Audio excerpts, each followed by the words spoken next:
Tiger Woods arrested in the wee hours of the morning today in South Florida, suspected of driving while under the influence. And we have his photo.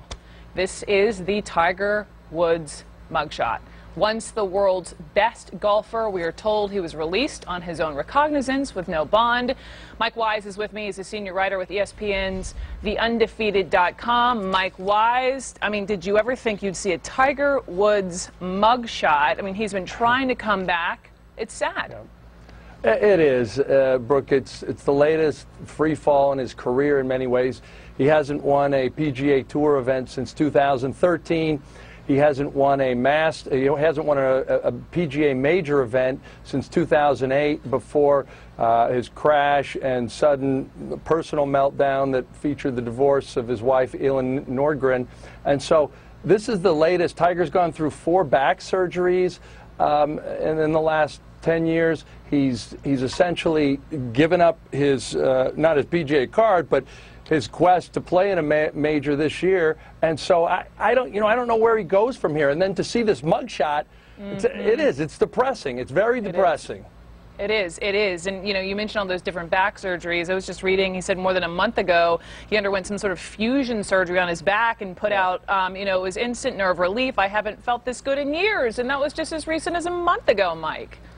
Yeah, I don't even know exactly what to say except for professionally. I remember back when Mike Tyson had this dominant streak where everybody expected him to return to the Mike Tyson again, and there was this almost false hope, pining for like an old girlfriend or something. That's what America wants from Tiger Woods. We want to see him be the golfer he was again, and I'm afraid it's not going to happen. And if he can come back to any semblance, meanwhile, get his personal life back in order. If in fact the arrest on suspicion of DUI charges prove to be true, and he in fact has to go to court and at least provide some community service, Tiger, you just want to see Tiger get well in all ways.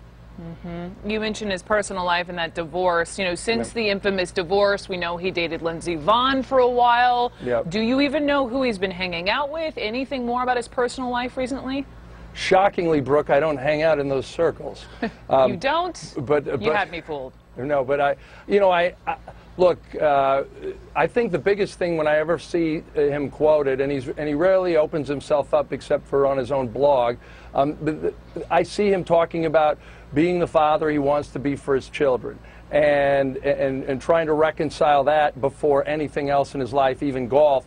And so here's hoping that happens. Clearly being arrested at 3 a.m. in Jupiter, Florida last night does not put you on that trail. How does it, you mentioned Mike Tyson, I mean, this sort of Tiger Woods fall from grace. Yeah. Is this one of the more stunning falls you've covered in sports?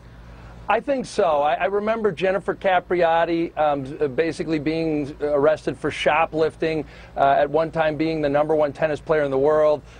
Mike Tyson is the most recent example because he was such a dominant fighter, and then to not only lose his career in the ring, but lose his title in the ring, but to essentially go to jail and spend time in a penitentiary for being convicted of the rape of a beauty contestant in Indiana years ago. That's the most conspicuous fall. But this one's equally troubling because Tiger Woods was bigger than Mike Tyson. He was as big as Michael Jordan, anybody in the prime of their career. He was an icon. Yeah, icon was not thrown around lightly for Tiger Woods as it is now for many athletes. He was in that Tom Brady, Michael Jordan, Tiger Woods. I mean, there were just a few athletes that had such a dominant streak and had so much going for them. And to see him just slowly go down this path, it is depressing. I just hope he gets, look, I'm one of these people, get your personal life in order first and then worry about the professional. Yeah. Totally. Yeah. I just, listen, America loves a good redemption story. I wish him the best as well. Mike Weiss, thank you so much. I really appreciate it. Moments from now, the man in charge of the special investigation into the Trump campaign ties to Russia will make rare public remarks. Stand by for